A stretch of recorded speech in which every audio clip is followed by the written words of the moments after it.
Ryan Peterson, welcome to the Dispatch podcast. Hey, thanks for having me on.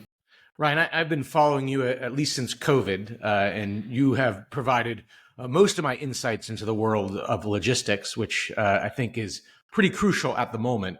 But for those in our audience who may not know, can you say, tell us what Flexport is, what you guys do, and why you're relevant to the world of logistics?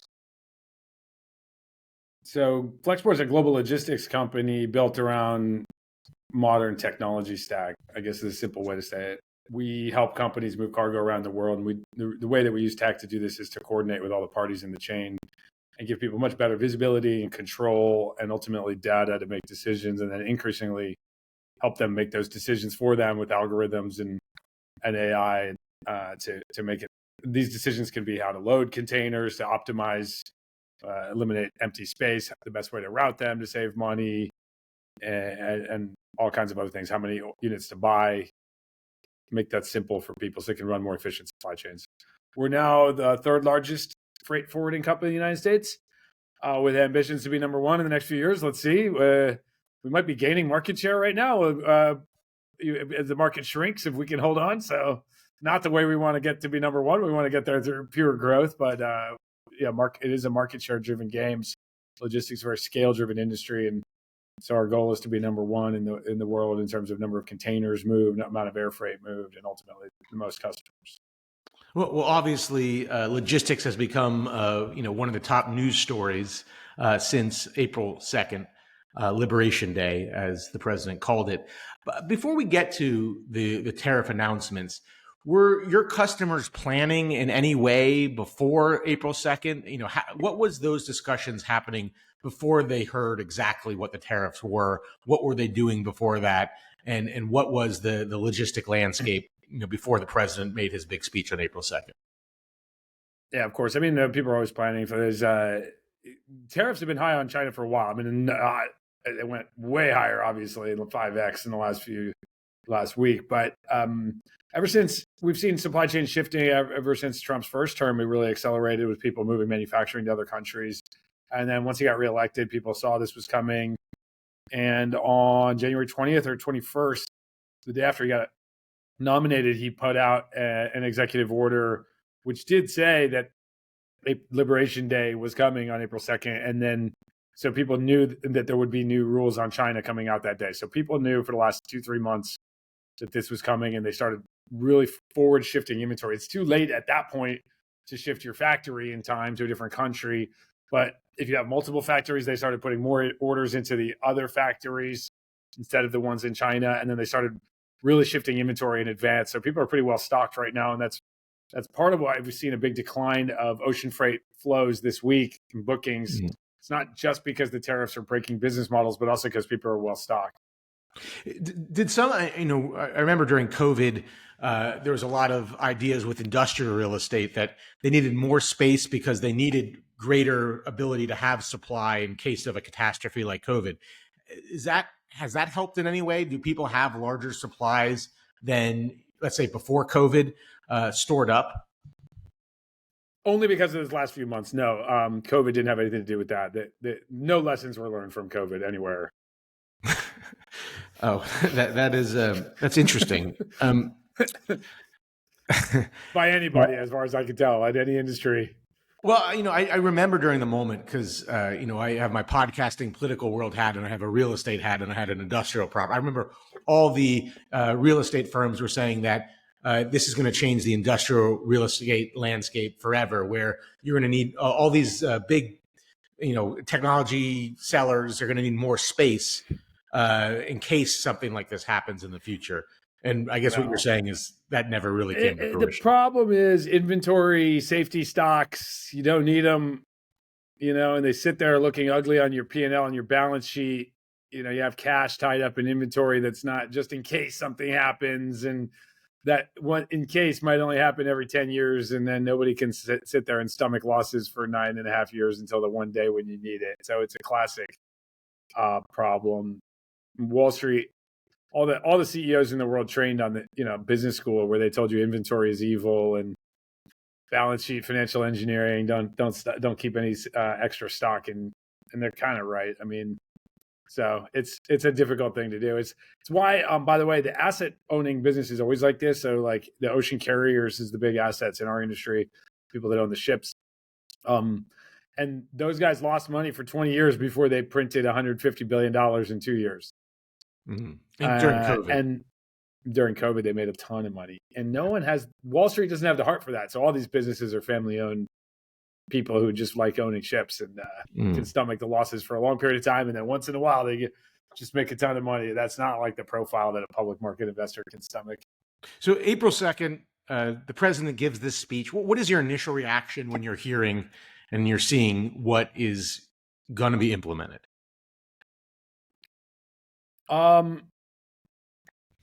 What was the initial reaction? Well, it's sort of a bit of we knew it was coming. I mean, on some level, I don't want to say, I wouldn't say I told you so, but I'd been telling a lot of people that there were going to be high tariffs on Southeast Asia, India, and other countries. And I didn't know the extent. I didn't know how it would be balanced country to country, but it just seemed obvious to me that it wasn't just China. Now, of course, maybe now I've been proved wrong. They undid some of those tariffs, but it did seem to me that the Trump administration has been very serious about trade imbalances of all kinds and not just Chinese trade. So that was the first reaction. Is like, yep, I figured that would probably happen.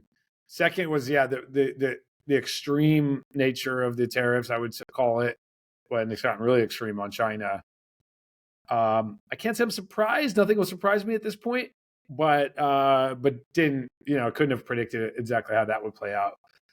And then immediately it was, okay, what does this mean for our customers? What do we do? So I started digging in to read the actual executive orders myself to understand things. Discovered a bunch of stuff in there. De minimis being banned. De minimis is what lets you import goods duty free if they're under $800.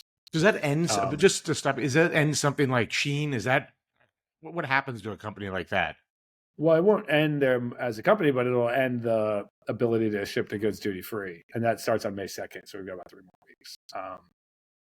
So we'll see what happens for companies. So when your customers reach out to you after April 2nd, are some of them in precarious positions where they don't know what to do? I mean, what is the situation? I mean, we hear these stories, and mainly I think our audience often hears at a high level of free trade versus not free trade. But what it means for the actual businesses on the ground, the clients that are talking to you, describe the situation that they're in. Yeah, I mean, especially those. I mean, if you're importing from China right now, you're in somewhere in between despair and hopelessness. And well, there's hope. People are hoping for a deal to get cut. I don't know if they're optimistic, but they're hopeful. But in the meantime, there's a sense of desperation, of anger. I've got a customer right now I talked to yesterday. They have over 100 containers of furniture in China that they've already purchased, that they now are going to pay I'm trying to remember, around 150% duty. No, I think sofas are 170% duty. So just a massive hit to the P&L that they didn't expect, and have to figure out what to do. Do you cancel the order and hurt your reputation with your factory? Do you import them and just lose money? Well, difficult. Well, that's an interesting point, right? So there was a lot of businesses that it's not like it starts on April 2nd and you're making business plans from there, and that's when you have to figure out the duties. They had purchases that were under the old regime in contract. And I also saw you tweet somebody who is saying that he has a contract with, or someone he knows has a contract with Walmart at a certain price. And, he was negotiated that price under what he thought was the old tariff regime. What happens in that position? I mean, is Walmart going to change what they're willing to pay for it, or is he going to have to eat it, or is he going to go out of business? How does that work? It's all negotiation at that point. How much does Walmart value you and your relationship? And on a go forward basis, they're going to have to pay the higher prices. But there's this period here where it's a negotiation. You've got a contract, and it's maybe legal. There might be force majeure in there, but probably not. They might be able to force it, break the contract as a result of this. I don't think it should come. Well, the way I would prefer to do business, I don't think it should come down to the lawyers. I mean, you should sit down and figure this out. It's a repeat game business, so somebody might be able to screw the other side over, but then you'll never work together and you'll have a bad reputation and you'll definitely come out worse in life. So hopefully they can all sit down and work these things through. But yeah, you're going to see businesses go bankrupt from this for sure. If they look, my personal prediction, I'm on the record. I believe that there will be a deal with China that will bring these duties way down. And I couldn't tell you how fast, but I would say sometime in the next 90 days. Does it have to? How fast does it have to happen so you don't see a wave of businesses going bankrupt? I mean, how much can some of these businesses withstand the tariffs as long as they last? I mean, can they withstand 90 days? Can they withstand 45 I don't know. days? I mean, it's some. Well, yeah, it just depends on the size of the business, how well capitalized they are, what their margins have looked like. But beyond 90 days, I think you're going to start seeing some serious bankruptcies of small business in America, especially people who are small, medium-sized businesses, the most badly hit. Bigger ones will have time to adapt and have balance sheets to ride this out and figure things out. Customers will value them more. There's a lot of reasons why they're big B2B customers. That is, will not try to screw them over as much. So that's why I think a deal gets done. I don't think Donald Trump wants that to be his legacy. That in his first quarter as president, he caused a mass wave of unemployment in our country. It seems that he's trying to achieve the opposite. So, what do you think? I mean, do you have an idea what you think a deal would look like with China or any of the other countries that are still under negotiation? I mean, you follow this pretty closely. China's the hardest one because there's much more strategic issues at play that have nothing to do with trade. So that's the hardest one to settle. So we can talk about that last. The other countries, a bunch of them have already offered to drop their tariffs, but the administration's been very clear that this is not about the other countries' tariffs, that is a factor, but one of many, and that the other ones are much bigger. And that the other factors are things like currency manipulation, as they would call it, allowing their currencies to be much less valuable than they would be if they were less influenced by the governments. So, for example, Vietnam, the Vietnamese dong is appreciated in the last few years. It's depreciated. The Vietnamese dong has gotten cheaper, even as their economy's grown 8% annually. And tons of dollars are flowing in. They grew manufacturing like 40% or something the last couple of years, and yet their currency got cheaper. I mean, that's just not how it would work in a free market where these currencies were not being manipulated or not being purchased by governments and set pegs and stuff. Because so many dollars are flowing in. It would cause the currency to appreciate. The other things besides currency are industrial policies, so subsidies for local manufacturing, subsidies for cheap in the terms of land, buildings, cheap credit, money. Environmental, they don't have the same environmental policies that we have. They have, in many countries, repressed organized labor or otherwise done things. These I'm not like these are the administration's case. Those are the issues that they would like to see resolved. For years during Korea's rise, they had a 6-day work week mandated by the government. That would be awesome if we had that in America, but I don't really want that to be forced by our government. And that is sort of an unfair practice. And then my favorite one was what Joe Wiesenthal from the Odd Lots podcast talked about was that in Europe, for example, their roads are so narrow that the F-150 won't even fit down. This is just not fair for American automakers. Well, maybe they don't want. I mean, I guess. The argument would be they don't want, obviously, or need the F-150. I guess. How are we going to compete? It's not fair. So they have a long list. Those are all things that might get addressed. Not the roads, I'm joking, but the other things, things that they might want to address, like Europe. Actually, the big ones for Europe are going to be things like what the administration calls non-scientific standards on health and safety. So, for example, they banned genetically modified foods. So our corn in the United States, we can't sell most of our ag products in Europe because we have a lot of genetically modified products. The science says that, the way that these things work is they Starlink corn, for example, is a breed of corn that doesn't need pesticides applied. And so it's actually good for the environment, and it uses an enzyme that prevents, it's basically a natural pesticide, although it's genetically modified.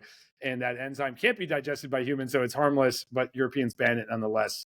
And so they would argue that this is a non-tariff barrier to trade, of which there are many, many, many in Europe that prevent U.S. ag from coming over. So those are all things that, will get negotiated in the next 90 days. We'll see where it comes out. The access to the American consumer is probably worth it for most of these countries, not to open up the markets and allow that to be more balanced. China's a much harder one to crack because of all the strategic aspects to it. China being a rising power, they've built a navy that's larger than the U.S. Navy now, and all kinds of other things.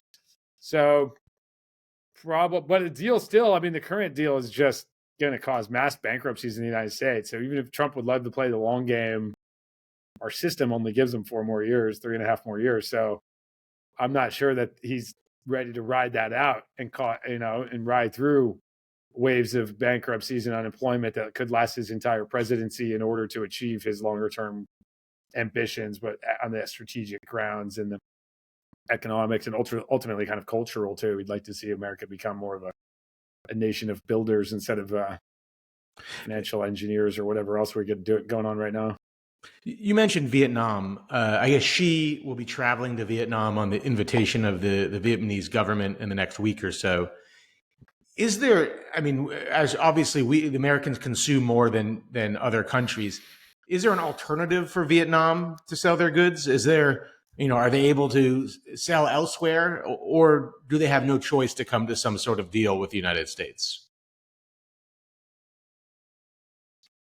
The U.S. consumer is just undefeated. It'd be very hard for you're not going to replace the U.S. consumer in the same way that America's not going to replace China's factories.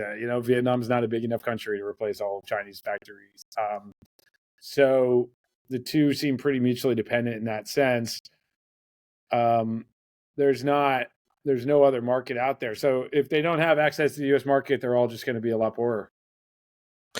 If the president announced on April 2nd, a year before these would kick in, would giving manufacturers more time or businesses more time, would that have changed anything meaningfully? Yeah, it would have helped a lot, but at the same time, it'd be very hard to know with this. The big problem in all of this is the speed at which it's executed, one, but also just the uncertainty. Is that the end game, or is there another one? And what's going to change now between now and a year? And so it'd be hard to plan because the pace. One of the impressive things about this administration so far has been the pace of it all. I mean, it's just every couple of days there's a new thing. It's like impressive from the sense of like, they're working hard. They're running really fast OODA loops, so they're leaving anyone. It's been actually very hard for the Democrats in Washington in general to fight back because they're just not used to this pace. Like by the time they fight on the one thing, he's already off to the next issue the next day, and you're like, you can't find. It's like a blitzkrieg. You can't find any ground to which to retreat to and say, okay, we're going to hold the line here. You're like, he's already blown past that line and on to the next thing. And so that the downside of that, there are many downsides, but one downside from a business standpoint is like we have no certainty at all. So if they said a year, you'd be like, okay, but next week they're going to say something else and then something else. So hard at this pace, at least those of us in our industry are just hoping they'll get it over with. So that we can have some certainty and start to plan. I think people can adapt and make money. The businesses will make money. Some will die, but new ones will form. We will find a way. That's our job as business people. The government sets the rules of the game, and then we go play the game and try to outcompete each other and make money and build a great company. But if the rules are constantly changing, then it's just like you get a little bit of paralysis. And I think a lot of supply chains are experiencing that right now. What does a 145% tariff or 150% tariff on the U.S. side, and I guess almost equal or more now on the Chinese side mean? Does that just mean that trade is functionally stopped from China, or is there a workaround? We're going to see in the next few weeks. It's a great question for us that we're all, is the question for our business. We're about 35% of Flexport's volume goes from China to the U.S. globally, so it's big. It's a big deal. And we're kind of modeling at least a 50% hit, but that's the suspiciously round number that somebody made up. So we'll see. You can do the math a little bit for yourself. Now, it depends on the product category. But take the iPhone, which this is not any sensitive data that I have access to here, but rather just reporting off of some of these analysts, like Gene Munster, is he still active? Some of these Apple analysts have done these Yes. breakdowns of like what the actual cost of the iPhone is. And I want to say I haven't read one of those in a few years, but it used to be like, oh, the phone that sells for $1,000 costs $300 to make or Right. something like that. And so your 145% duty is on the $300. So your $1,000 iPhone is now going to cost $1,400. And so you can ask yourself, how many, right now, maybe you buy an iPhone every year, every 2 years, everyone's got their own, what can they afford and how much do they care to what's their upgrade cycle on their phone. But I buy one every year and I'll still buy one at that price. But other people are going to go, you know what? I used to buy it every 2 years. I think I'm going to skip this cycle and, two more, maybe I'll wait 2 years. And if everybody went from buying it every 2 years to every 4, Apple sales would fall in half. And that's Apple. Apple has pricing power, brand power. It's a must have. You got to have a phone. So these are, and you just got to kind of do that for every consumer and every product, and the aggregate will get you some demand forecast. But no one really knows. Usually, people will know what would happen to they can model what happens to their sales if they increase price. But that's in an environment where you're increasing prices and the rest of the world stayed the same. But in a world where everybody has to increase prices at the same time, maybe it's okay for some products. People still buy your stuff. They don't have an alternative. But a lot of products, a good example I've been using is we have a few customers that make pizza ovens, like for your backyard, and they're made in China. Some of them, and very high duty rates now. And you have a literal alternative, which is just go to a restaurant and eat some pizza, and that's made in America. So what that's like? You don't have to buy something made in America in the same category. You might travel more. You might spend your money. You might have less money because you're unemployed, because your company went bankrupt. I mean, there's a lot. Economies are very complex and hard to model as a result, and that's why they should not be centrally planned, because it's impossible to plan this thing for a couple guys in the White House. Is there any retaliation from China that concerns you the most? Is there an escalation from here that could make things even worse beyond just raising rates? Of course, they could blockade or invade Taiwan would be the worst thing that could happen. And then probably be the most extreme, and then many things between that and the escalations on tariffs. The U.S. It's really bad for American ag exports a lot to China. China is one of our biggest export partners. We export about $200 billion a year worth of stuff to them. So that would hurt American companies. It does hurt American companies not being able to export there. But actually, and then I guess the bigger one is things like, she's going to Vietnam on Monday. He's negotiating right now, potentially access to European market for their cars, duty free, or some kind of an agreement to allow Chinese cars.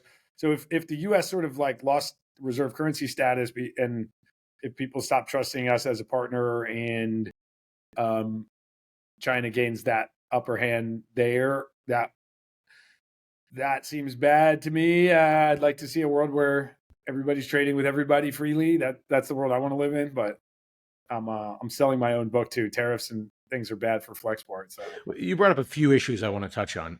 First, before I get to modeling, if you've modeled anything about an invasion of Taiwan, which has been the theme of this show, we discussed that a lot as a potential risk point. Is there a way around?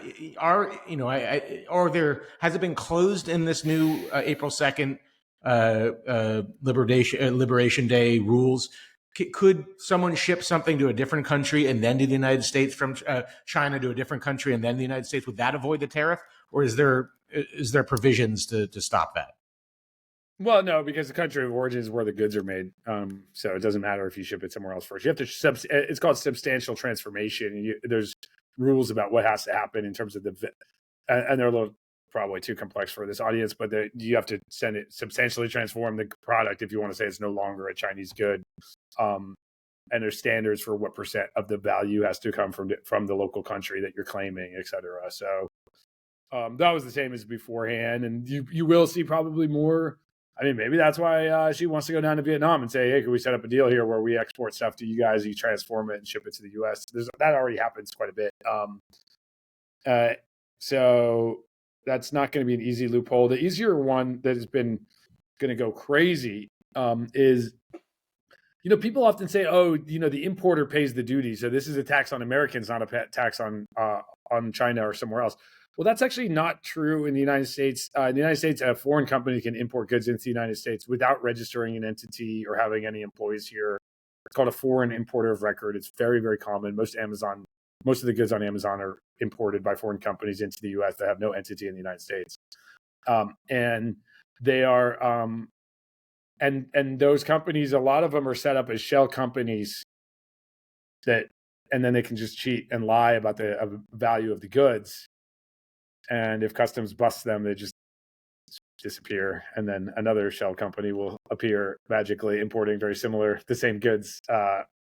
And Amazon lets them keep their account with all the reviews and everything. So that to me is like one of the most obvious egregious loopholes in the world, that Amazon and the US government should partner somehow to go like, hey, you have to pay your customs duties. That's like the ultimate non-level playing field. American companies selling on Amazon have to pay duties and like be subject to US laws, but foreign companies don't.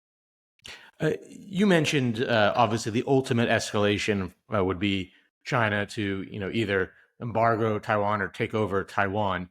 Have you heard any chatter as a potential that is something people are really worried about in this moment because of the back and forth? And B, have you modeled that at Flexport outside of these tariffs? What would happen to exports globally if China would decide to go and launch an invasion of Taiwan?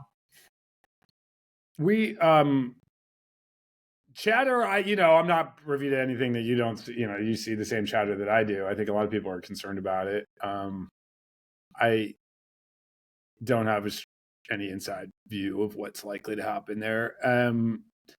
And if we modeled it, I haven't done a lot of modeling for what happens on the macro scale of the world. We have our own plans for like what we need to do to ensure business continuity at Flexport. But I haven't done like sophisticated modeling in what the world would do. You can point people to Peter Zeihan's his interpretation, and then there's probably some others of different people who've done some work on this. But what are the tech CEOs telling you? You're in that. I think I first saw you on the All In podcast. I believe you made an appearance there years ago. So you're familiar with that world. Have you talked to a lot of the CEOs out there, and what are they telling you about what this does to their businesses? On the tariff side of things? Yes. They are relatively immune from it. Tech tends to not really have to worry about physical world too much, sadly. I mean, that's part of our problem in America. We have like tech and finance and not much physical world stuff. So it's more tech people asking me what's happening, I would say. The carve out, they got tech thus far has kind of dodged a bullet. They had a carve out for semiconductors in the Taiwan tariffs.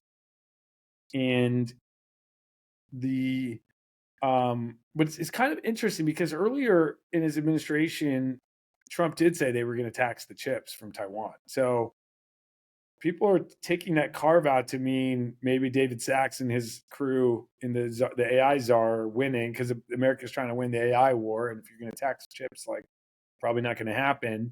So maybe that's what we could read into it. The other possibility is they just haven't gotten around to the chips part of the tariffs yet, and that might come soon. You just don't know. Another issue we're dealing with before the tariffs was the Houthi attacks, which affect shipping as well.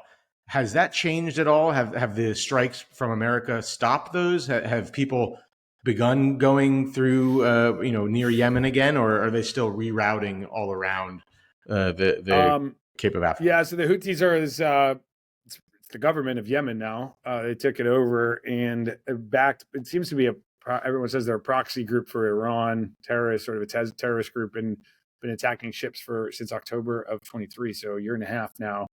And that has forced all the container ships in the world to abandon the Red Sea and go around. Huge percentage of the world's maritime traffic was going through beforehand. I think 30% of all the container ships travel through there each year. So that's a massive blow to global trade. Continue to go around. The U.S. Trump has ramped up attacks, but it's going to take a lot before the ocean carriers will return. So we're not really modeling that into any kind of forecast. We predict they'll continue to go around for the foreseeable future. One issue we used to hear about that we don't hear about anymore is the Somali pirates. Is that no longer an issue for trade, or are they still there? Seems not to be, although there's, Somalia and Yemen are just across the water from each other. So there was some, when the Houthis first sprang up a year and a half ago, there was a couple that seemed like they were related. The Somali pirate attacks. I haven't seen much from it. It's been a non-issue, so I can't really comment to it. I haven't tracked like what exactly happened down there, but it's been a non-issue for the last couple of years. Ryan, let me close on this. If I should say non-issue. If you got freaking taken, I apologize if your family was taken by the pirates. I don't know. It didn't surface on my personal radar. Well, there's been no movies about it recently, so I don't think it has happened.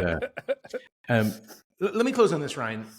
If President Trump were to call you and ask you for your advice on what to do and what are the risks of not coming to deals, or what type of deals should he make with some of these countries, what would you advise him?